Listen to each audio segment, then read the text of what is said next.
Guess what? There was a time when solving disputes, winning fame, and impressing your crush could all be done the same way.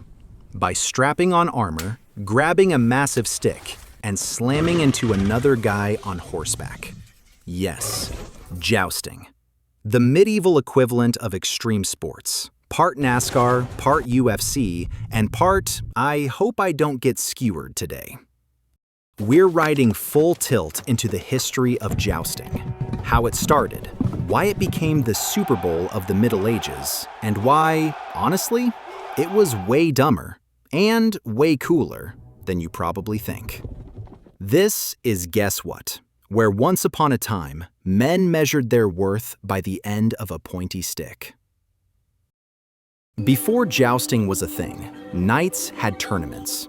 In the 11th and 12th centuries, these weren't just friendly games. They were brutal free-for-alls. Imagine a giant medieval battle royale. Dozens of knights on horses, smashing into each other with lances, swords, and axes. The point wasn't just fun. It was practice for war. These chaotic melees helped knights train, build reputations, and, let's be honest, show off. But they were also incredibly dangerous. Like if your local football game occasionally ended with 3 people missing heads. Eventually, people thought, maybe let's make this a little more organized. That's where jousting comes in. By the late 12th century, knights refined the chaos into one-on-one combat. 2 mounted warriors charging at each other with lances, aiming to knock the other off. This was called the joust. They added the tilt barrier, that wooden fence down the middle, to keep horses from colliding and knights from veering off to stab each other in the kidneys. The goal became clear. Hit your opponent square with the lance, break it for points, or, better yet, send him flying. And because it was medieval Europe, they wrapped it in chivalry, honor, and pageantry. But let's be real. At its heart, jousting was men in 80 pounds of steel smashing into each other for applause. Jousting wasn't just about bravery, it was about gear.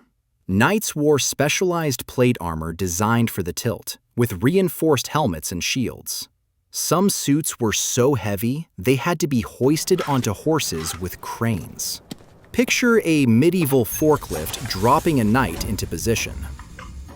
The lances? These weren't skinny little poles. They were 9 to 14 feet long, solid wood, tipped with blunted steel, or coronels.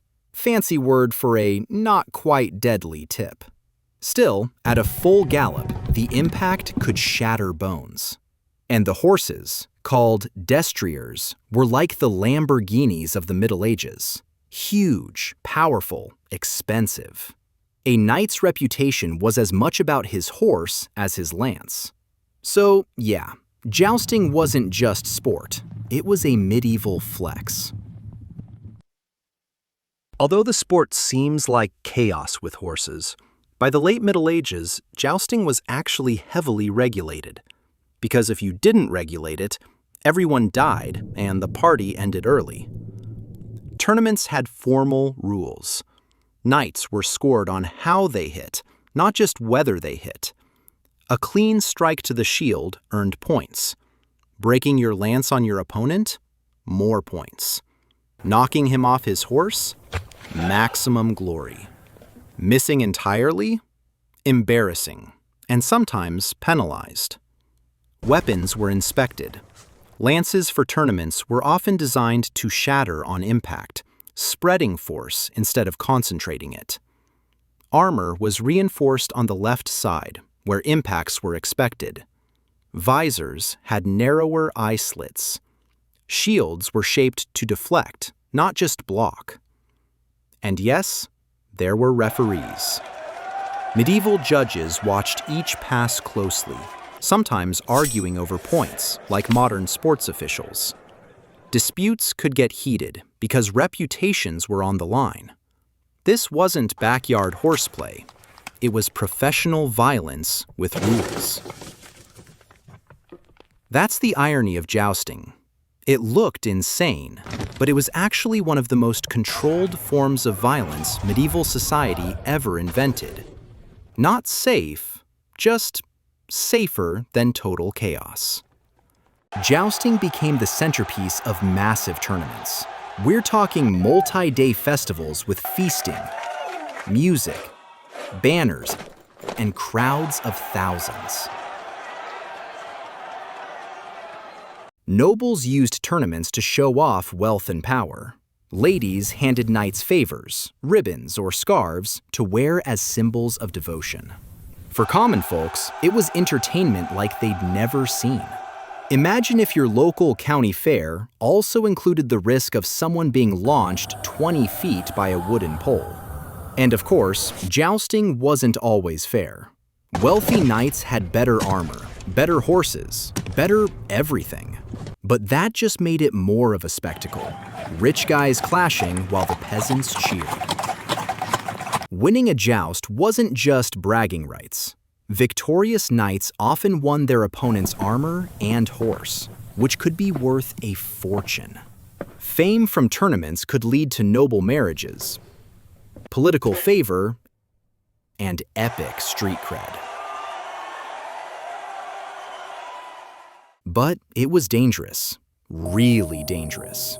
Even with blunted lances, knights were killed or maimed regularly. The most famous case?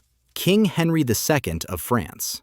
In 1559, during a joust, a lance splintered through his visor and straight into his eye. He died days later. That one accident basically ended jousting as a royal pastime. By the 17th century, jousting faded. Guns and cannons made armor and lances obsolete in war. Tournaments became less about combat and more about ceremony. Knights parading in armor but rarely risking their lives. Eventually, it became more pageant than sport, and then faded into memory. Knights were still romanticized, but jousting's glory days were over. Instead, Europe turned to other pastimes, like fox hunting and, beheading political rivals. But jousting didn't completely die. Today, it lives on as historical reenactments, Renaissance fairs, and even competitive jousting leagues. Yes, there are modern athletes who train to ride in armor and break lances for points. It's part sport, part theater, and part nostalgia. And while it's much safer now, lances are designed to break, helmets are reinforced, the thrill is the same. Nothing says drama like two people galloping toward each other with giant sticks. So from chaotic medieval melees to royal spectacles, from deadly duels to Renaissance fair shows, jousting was the ultimate blend of danger, honor, and ridiculousness.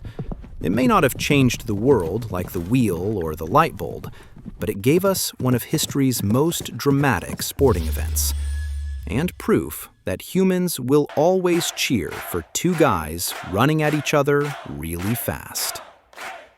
That's today's episode of Guess What?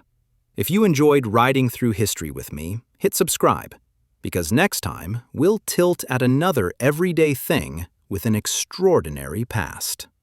Until then, stay curious, and maybe leave the giant stick at home.